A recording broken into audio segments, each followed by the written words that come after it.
Les amis, est-ce que vous connaissez la nouvelle trend TikTok? Lisons ce tweet ensemble. Cette trend consiste à rassembler plusieurs employés de la même entreprise et ensuite de retirer tous ceux qui sont issus de l'immigration. L'idée est de montrer que sans l'immigration, certains métiers seraient vraiment dans la merde. Alors regardons la vidéo, par contre comme d'habitude, pas de son parce que c'est copyright.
Alors c'est bien facile de dire ça et de se mettre en scène de la sorte en 2025, c'est-à-dire après 50 ans de politique du droit du sol. Parce que mathématiquement, après des décennies, fatalement, il y aura un grand nombre de gens issus de l'immigration dans le tas. Bon, après les vidéos sont tournées en Allemagne pour le coup, mais on imagine très bien en France une trend TikTok de la sorte. Ça ne m'aurait absolument pas étonné. J'ai même vu une autre vidéo un peu pareille, avec cette fois-ci des sous-titres en arabe carrément, alors que l'on voit des filles blondes, donc sans doute des slaves sur la vidéo. Alors pourquoi ne pas mettre des sous-titres en polonais ou en russe aussi? Et puis on a Upgrade là qui a retweeté, qui a fait la même avec Libération. Donc si on regarde l'équipe de Libération, il n'y a que des blancs. Alors que c'est les plus grands donneurs de leçons. Comme d'habitude, à chaque fois c'est le même constat. C'est limite trouver Charlie là. Extradition express, Mohamed Amra est à l'aéroport de Bucarest en vue de son extradition vers la France. Il s'autorise même une provocation. Vous avez peur de rentrer en France? Alors, il s'est presque soulagé avant-hier, souriant en tout cas. Bon, bah si, quand même, non? C'est la fin de la cabane? Vous vous sentez responsable ou pas? Monsieur Amra, vous vous sentez responsable ou pas? Vous étiez venu faire de la chirurgie ou pas?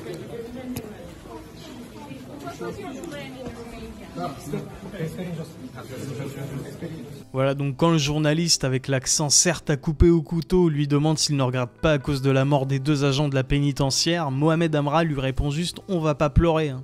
Il y a ce tweet de Toa aussi qui est sympa. Sur les 4 terroristes arrêtés après l'attentat dans un centre commercial en Russie, un a été présenté au tribunal avec le sac plastique avec lequel il a été torturé, encore attaché au cou. Le deuxième avait une oreille en moins parce que les soldats russes la lui ont fait bouffer dans une vidéo diffusée sur Telegram. Et un autre était littéralement en fauteuil roulant dans le coma avec une perfusion plantée dans le slip après avoir été énuclé à la cuillère. Et différence de traitement. Énorme dérapage de Jean-Michel Apathy sur RTL. La France a fait des centaines d'Oradour-sur-Glane en Algérie, des centaines carrément. Le journaliste provoque l'indignation de ses collègues Thomas Soto et Amandine Bégaud. Donc ça veut dire que même eux, ils lui disent c'est bon, calme-toi Michel. Et ce que nous avons fait nous en Algérie, vous savez, chaque année en France, on commémore ce qui s'est passé au Oradour-sur-Glane, c'est-à-dire le massacre. Vous comparez ça? Le massacre de tout un village. Mais on en a fait des centaines, nous, en Algérie. Est-ce qu'on en a conscience? Donc, il faut dissocier les dossiers. Terrorisme en Algérie, mais si nous avons une difficulté à avoir des relations Jean-Michel, saines... on n'a pas fait Oradour-sur-Glane en Algérie. On a mis des gens, on a mis des femmes et des enfants dans une église, on a mis le feu. Vous vous rendez compte ce que vous dites? Vous connaissez les détails de la conquête en Algérie? On s'est comporté comme des nazis. Combien de villages ont été massacrés? Mais des femmes? Michel, on s'est comporté comme des nazis en Algérie? Mais les nazis n'existaient pas. On ne s'est pas comporté comme des nazis. Les nazis se sont comportés comme nous l'avons fait en Algérie.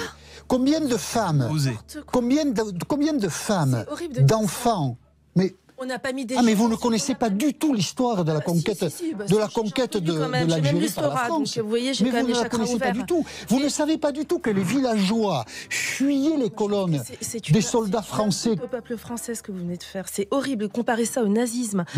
Les derniers grands massacres qu'a connus l'Algérie, ils ont été commis par les islamistes dans les années 90. C'est d'ailleurs ce que dénonce Kamel Daoud, Boualem Sansal. Et Boualem Sansal, c'est ce qui lui vaut aujourd'hui d'être emprisonné par un régime dictatorial, sans que ça d'ailleurs... ça ne gêne un certain nombre d'intellectuels de la gauche bien pensante. Moi, au contraire, ça me gêne beaucoup. Et j'espère qu'un jour, ce malheureux sera libéré parce que les libertés d'expression, c'est ça qu'on devrait défendre. Mais vous avez raison, le régime algérien, aujourd'hui, utilise le passé colonial, justement, plutôt que de dénoncer ce qui s'est passé avec l'islamisme radical et le terrorisme islamiste dans les années 90. Alors, en faisant ça, vous venez cautionner, justement, une propagande qui est instillée par le régime algérien et qui crache sa haine contre la France matin, midi et soir, jusqu'à dans son hymne national. Il faut séparer les périodes historiques. Je considère que ces gens-là, ce régime est un régime ennemi, qu'il faut durcir le ton, mais qu'en même temps, il faut qu'on ait enfin une ligne diplomatique. Si l'un d'entre vous arrive à me dire quelle est la ligne diplomatique d'Emmanuel Macron, depuis qu'il est président de la République, depuis qu'un jour il vient faire des courbettes à Algérie, le lendemain au Maroc, qu'il espère restaurer des liens avec l'Afrique, puis finalement qu'il change d'avis, c'est pas comme ça qu'on arrivera à obtenir quoi que ce soit de la part de n'importe quel régime. Voilà, toujours plus ridicule Jean-Michel Apathy, de jour en jour. Il y a donc David Guiraud de la LFI qui a répondu à l'intervention de Jean-Michel Apathy avec ce tweet. Ce n'est pas un dérapage, c'est la réalité. Il n'y a pas forcément besoin de faire parallèle avec l'occupation nazie, mais la cruauté et la brutalité de la colonisation en Algérie dépassent l'entendement. Les personnes qui surjouent l'indignation en disent long sur leur ignorance historique profonde. Il est de notre responsabilité de reconnaître l'ampleur de ce carnage pour enfin passer à une relation apaisée. Et dans les réponses de son tweet, il y a Sonia Gerbi qui lui dit « Et ça ?» avec la une de Historia, la traite arabo-musulmane. Sujet tabou, mesdames et messieurs. Mathieu Delormeau a été placé en garde à vue après avoir été surpris en train d'acheter de la cocaïne à un dealer surveillé par la BAC.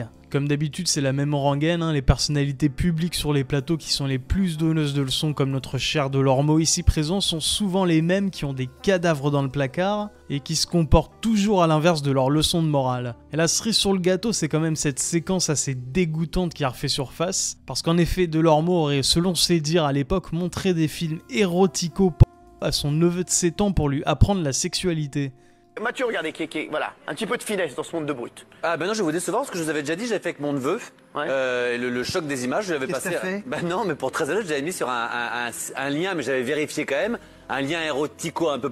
Non mais non mais... sérieux ? Quoi ? Vous avez été sur le site... Il avait quel âge ? Attendez. Vous avez été sur le site de Valérie Ménaghi ? C'est son blog. C'est moche. Quoi, non, et donc, vous avez fait quoi? Film érotique, j'avais choisi. Ah oui. Donc, il n'y avait pas l'acte en lui-même, mais c'était un film érotique, donc il avait compris déjà, voilà, comment ça se passait. Malade, il avait quel âge? 7 ans. Non! Mais jamais je vous laisserai mes enfants. Hein. C'était Choupi va au bordel. Attention, mais après... C'était Choupi va au bordel, lui, il a passé un petit... Choupi va au bordel. Non. Mais je précise juste, sans me vanter, c'est un peu de famille, c'est mon neveu et il est un peu ce qu'on appelle un peu sourd et un peu précoce. Donc ça, il comprend très vite les choses. C'est vrai que vous êtes précoce. Et il est voilà, donc c'est rien. Oui, Gilles Verdez. Moi je dirais, on fait rentrer papa dans maman. D'accord, putain. C'est glauque, hein. Petite séquence transport en commun. Il y a 2 vidéos assez croustillantes. On commence de suite avec cette bagarre entre un homme et une femme dans le bus à Rouen. Je suis jamais une femme. Hey, je me respecte moi, je suis jamais une femme. On discute, hein. Non, je suis jamais en train de parler du bus. Non, je suis pas toi-même, j'ai pas. Je suis pas toi-même, j'ai pas. Ta gueule, c'est dit. Tape-moi. Laisse-le. Vas-y, t'es fou.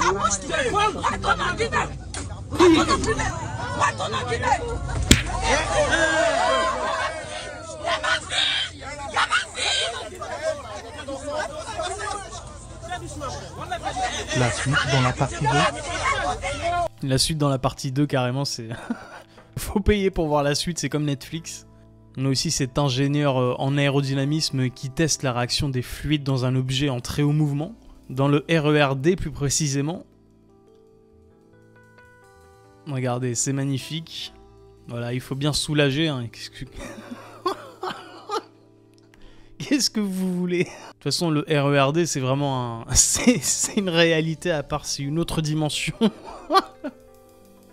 Un rassemblement est en cours devant les studios de TPMP pour fêter la fin de la chaîne C8. Plus chaud, plus chaud, plus chaud que les fachos, on est plus chaud, plus chaud, plus chaud que les fachos, on est plus chaud, plus chaud, plus chaud que les fachos, on est plus chaud, plus chaud, plus chaud que les fachos, on est plus chaud, plus chaud, plus chaud que les fachos, on est plus chaud, plus chaud, plus chaud que les fachos, on est plus chaud. Plus chaud, plus chaud que les fachos, on est plus chaud, plus chaud, plus chaud que les fachos. Média, Sosolo, boulevard pour les fachos. Média, Sosolo, boulevard pour les fachos. Média, Sosolo, boulevard pour les fachos. Média, Sosolo, boulevard pour les fachos. Média, Sosolo, plus chaud. Le mec à droite avec son micro, il s'est cru dans Question pour un champion, c'est n'importe quoi. Comme d'habitude, les mêmes mantras, hein, les fachos, les fachos, les fachos, constamment les mêmes mots.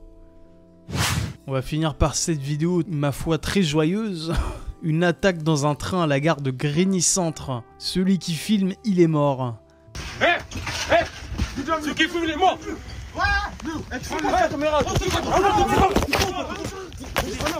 Voilà, donc nickel, vous êtes là avec votre enfant ou je sais pas quoi.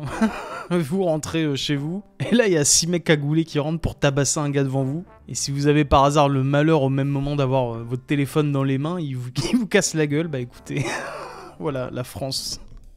Voilà, sur ce, merci à toutes et à tous d'avoir regardé la vidéo. N'hésitez pas à lâcher un pouce bleu, un commentaire pour le référencement ou à vous abonner si vous le souhaitez. Sur ce, je vous dis, prenez soin de vous, à la prochaine. Allez, salut!